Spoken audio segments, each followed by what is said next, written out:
52 to 47. The skinny bill just got voted on in the Senate today, and Pelosi and Schumer are calling it laden with the poison pill. I don't know what poison pills are in this bill, but maybe you can fill me in. But apparently there's tons of poison in the skinny bill. This is your update for the stimulus package for September the 10th.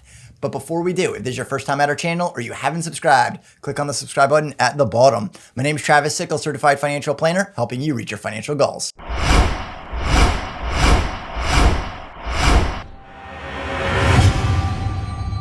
So I'm going to go over what happened with the skinny bill today and then give you some action steps if you're struggling to find money, because 52 to 47 is not enough for the skinny bill to get passed. We needed the full 60 in order for it to pass the Senate. Now, only one Republican, Rand Paul, did not vote for the skinny bill, but it wouldn't matter because it needs to get to 60 in order to pass the Senate. Now, I keep on hearing this poison pill, and I went through the bill the other day and I didn't see any poison in it myself. So if anybody wants to fill me in the comments down below, let me know about the poison pills that are apparently in the skinny bill. But what was on the table is a lot of stimulus where it was needed and is needed badly for a lot of people. We're looking at the PPP, a second round of the Paycheck Protection Program to help small businesses who are struggling. And this was going to put a threshold of 35%. Now, I don't quite agree with the exact 35%. There should have been a sliding scale, but that's better than nothing. And then they made a revision, or the proposal was for the revision to expand what they could use the Paycheck Protection Program for. And that was including all the stuff for the coronavirus. So drive-through windows or the plexiglass that you see in stores and checkout counters. And it was going to help cover some of those costs or offset some of those costs. And then the unemployment for the $300. So currently, if your state has it, it's $300 or $400, depending on your state. And that's what you're going to get. It's coming from FEMA, but that money isn't going to last for the end of the year. I mean, hopefully it does. More people get off unemployment, but it's not likely that it's going to go through the end of the year. So we do need a replacement, and to hold out for another $600 is what the Democrats are pushing for. I don't know. Let me know in the comments down below what you think. If you're on unemployment right now, would you want them to switch the program if they could just agree on something to get $300, or do you really want them to hold out for the $600 and potentially get nothing? And there was over $100 billion that was going to go towards the educational fund, and that was going to help to reopen schools and also for childcare. So all those issues were being addressed. The one that wasn't being addressed, or was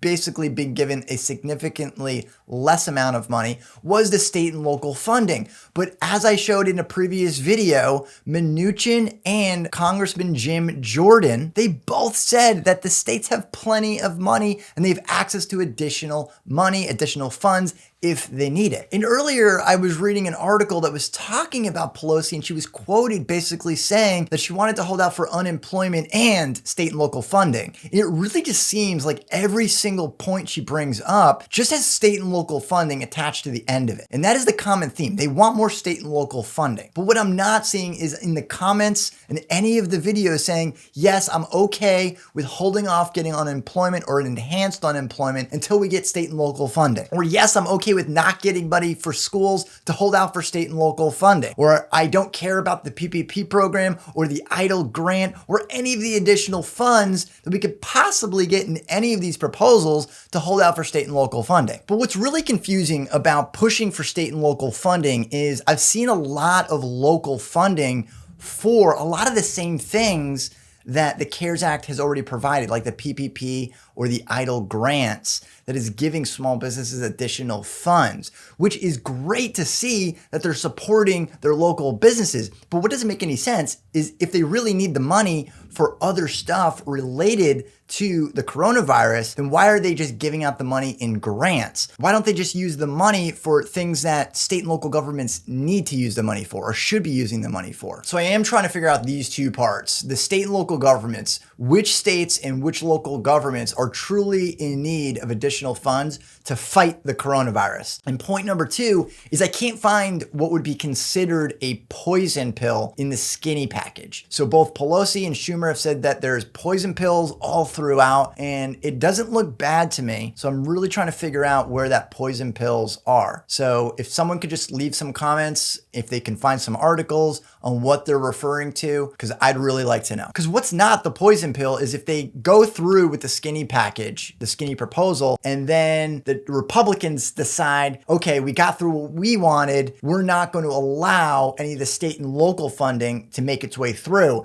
That's not a poison pill. And if the answer is truly that, okay, we don't get the state and local funding and that's the poison pill, that's not poison pills throughout. That's one thing. And we've already seen that the states and local governments have funding, unless Treasury Secretary Mnuchin lied under oath. But in any case, it's making it really difficult if you need to get access to money and you're wondering what to do, trying to hold out for the next skinny package or whatever proposal actually can make its way through. So here are the things that you could do right now. The first one is the 401k. If you have money in a 401k, you can take up to $100,000 out of it. Absolutely not a first option. This is a last resort if you absolutely need this money. Now you have two options. You could take the money and as income in year one, or you could spread it over 3 years. There's no best way to do this. It really depends on your particular situation. If you have a really down year as far as income this year, then it might make sense to take that income in year one rather than over the next 3 years. Number two is looking at the Roth IRA. Again, not a go-to. This is a last resort as well. Second to last resort, I suppose. Now, this is money that you can get into without having additional taxes.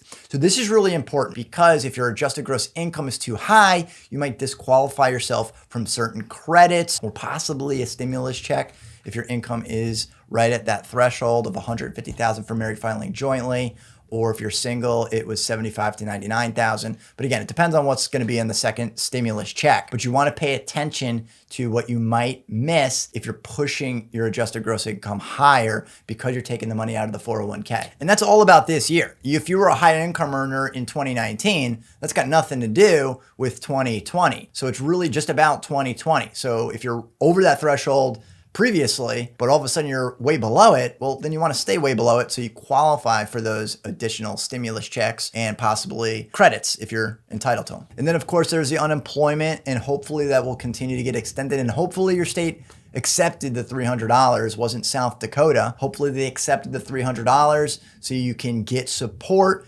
and make it through this difficult time.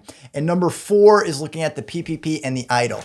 And the focus for that is to run your business as you would run it in the normal times. And that means really being frugal with what you're spending. So in the beginning, I know Treasury Secretary Mnuchin came out and said that we will pay you, keep your people employed, but that just didn't happen. I mean, it was just too difficult to do that. You can't do that to run your business if you don't have the revenue to meet that. Because if you just did it for the 8 weeks, or I know it got extended to 24 weeks, but you didn't get additional funds for it. So if you're running your business and being frugal with what you're spending and not trying to say, okay, well, we're just going to cover everyone's paycheck because they told us to, that was really bad advice. So hopefully you were listening to everything that I've been talking about over the last several months on this stuff and didn't go out and just say, hey, we're going to pay everybody's paycheck at the same rate so we get 100% forgiveness on the PPP. Meanwhile, your business is failing. But on a positive note with that, and looking back to what I talked about just a second ago, if you didn't catch that, a lot of state and local governments are doing additional funding, whether it's in the form of a grant or a loan.